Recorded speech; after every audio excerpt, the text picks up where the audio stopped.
तो महापुराण की कथा कहती है श्री स्वामी समर्थ जी ने 8 वर्ष की आयु तक 8 वर्ष की अवस्था तक कोई दूसरे शब्द का नाद नहीं किया था, केवल क्योंकि श्री स्वामी समर्थ शिव जी के ही एक अंश माने गए हैं, दत्त के ही एक अंश माने गए हैं, इसलिए उन्होंने 8 वर्ष तक, जन्म के 8 वर्ष तक केवल एक अक्षर बोला था और वो ओम था।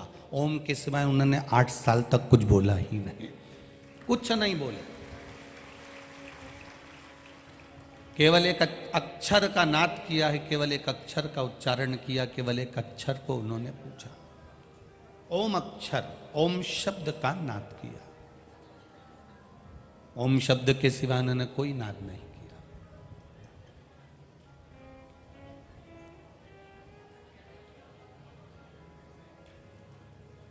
शैववीर संप्रदाय के अंतर्गत, लिंगायत संप्रदाय के अंतर्गत बच्चा जब जन्म लेता है तो गुरु हॉस्पिटल में जाकर उसको गुरु मंत्र देता है। आज फैशन के युग में लोग बदलते चले गए। पहले माँ अपने बच्चे को जब दूध पिलाती है, प्रथम दूध माँ अपने बच्चे को जब पिलाती थी तो पहले बच्चे को गोदी में लेकर उसके कानों में ओम कहती थी, तब माँ दूध पिलाना प्रारंभ करती थी।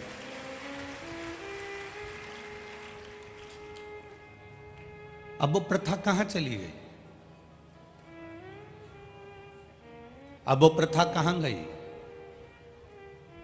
हम तो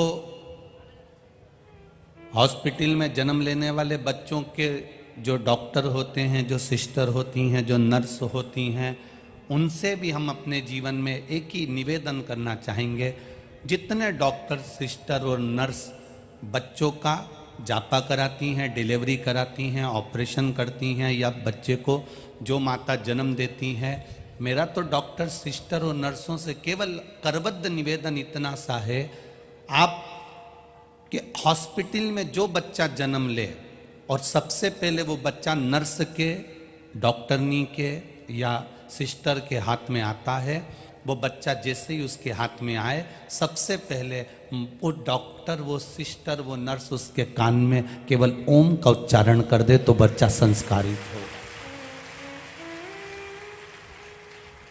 हमारे भारत की सभ्यता को, संस्कृति को हमें फिर बचाना। आज पूरा भारत बनावट, सजावट और दिखावट में पड़ा हुआ है। आज जिसको देखो ये 3 चीजों में उलझा हुआ है, एक तो बनावट में उलझा हुआ है, सजावट में उलझा हुआ है और दिखावट में उलझा हुआ है। जिससे बात करो वो बनावटी बात करता है, दिखता कुछ है, होता कुछ है। नजर भी ऐसे आते हैं कि बहुत अच्छे होंगे, बाद में भीतर से मालूम पड़ता है कि क्रम कैसा है। आज पूरी दुनिया बनावट में जी रही है, सजावट में जी रही है और दिखावट में जी रही है। जहां पर ये 3 चीजें आ जाती हैं, बनावट, दिखावट और सजावट, तो फिर व्यक्ति की जिंदगी में रिश्तों की गिरावट होना चालू हो जाती है, जब बनावट, सजावट और दिखावट आ जाती है।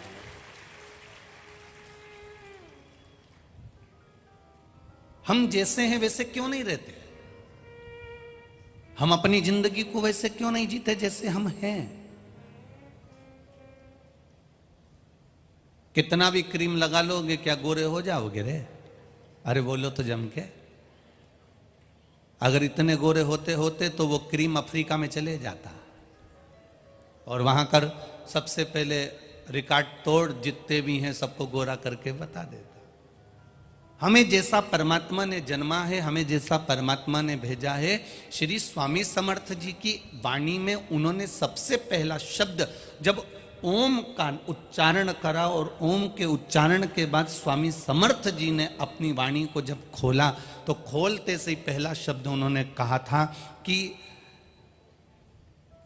मेहनत करो, कर्म करो और अपना परिश्रम करो। इस माथे पर से पसीना जितना टपकता है, व्यक्ति उतना उन्नति की सीढ़ी पर बढ़ता चले जाता है। ये श्री स्वामी समर्थ के शब्द हैं।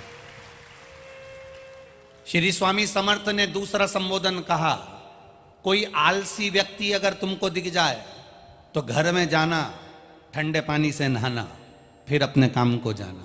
आलसी व्यक्ति का मुख तक मत देखो, क्योंकि आलसी खुद भी कुछ नहीं करता और दूसरे को भी कुछ नहीं करने देता। वो आलसी है जो खुद भी नहीं करेगा और दूसरे को भी नहीं करने देगा। श्री स्वामी समर्थ जी कहते हैं, अगर मान लो कोई आलसी व्यक्ति तुमको दिख जाए, कितना विचित्र संसार है। जरा सा एक गिलास पानी एक बेटा अपनी मां से मांग रहा, कितना आलसी होगा बेटा, सोचिए जरा। मां से कह रहा है, मम्मी आई, अंदर से आए तो पानी ले आना। इतने में आई को तो गुस्सा आ गया, मां को गुस्सा आया, मम्मी को गुस्सा आया, और मां ने कह दिया, आके एक जोरदार थप्पड़ दूंगी ना तो सब पानी निकल जाएगा, उठ ले और जा पानी पी ले। इतने में फिर छोरा बोला, मम्मी आई, जब मारने आओ ना तो पानी ले आना। मतलब पानी लेने नहीं जाऊंगा। इतना आलसी कि मारने आओ तो पानी ले आना, पर जाऊंगा नहीं। श्री स्वामी समर्थ जी कहते हैं, अपने मेहनत को प्रबलता में करिएगा। जिसका पसीना भूमि पर टपकता है, जिसका पसीना मेहनत का टपकता है, वो एक दिन उन्नति की सीढ़ी पर चढ़ता चले जाता है, उसको कोई रोकने वाला नहीं होता। ये श्री स्वामी समर्थ कह रहे हैं। श्री स्वामी समर्थ जी ने दूसरा शब्द कहा, कोई आलसी व्यक्ति दिख जाए तो उसकी संगत मत करना। कोई आलसी व्यक्ति दिख जाए तो घर पर जाना, ठंडे पानी से नहाना, फिर अपने काम को जाना। आलसी का मुंह भी देख लो ना तो मालूम पड़े वो खुद आलसी फैलाता फैलाता, अरे करेंगे, आराम से कर लेंगे, अभी तो समय बचा है, देखा जाएगा देखा जाएगा देखा जाएगा, करेंगे आराम से करेंगे। शादी ब्याहों में, कोई बड़े आयोजन में यही होता है, बस कर लेंगे, अभी तो 4 दिन बचे हैं, अभी कर लेंगे, 5 दिन बचे हैं, अभी तो कर लेंगे, 3 दिन बचे हैं, और मालूम पड़े दरवाजे पर बारात आ गई, दरवाजे पर दूल्हा आ गया।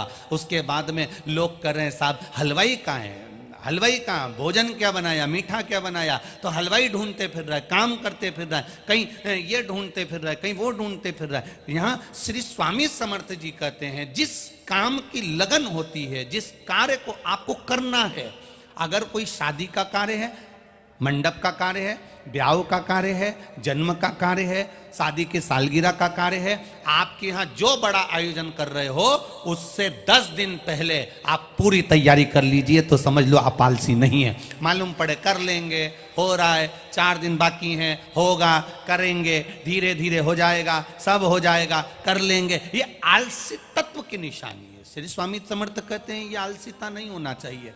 आलसी का मुख भी मत देखो, मेहनत प्रबल करिए महाराज। बनावट की दुनिया है, बहुत बनावटी जीवन दुनिया के लोग जी रहे हैं, बहुत बनावटी। छत्तीसगढ़ की पावन धरा भिलाई से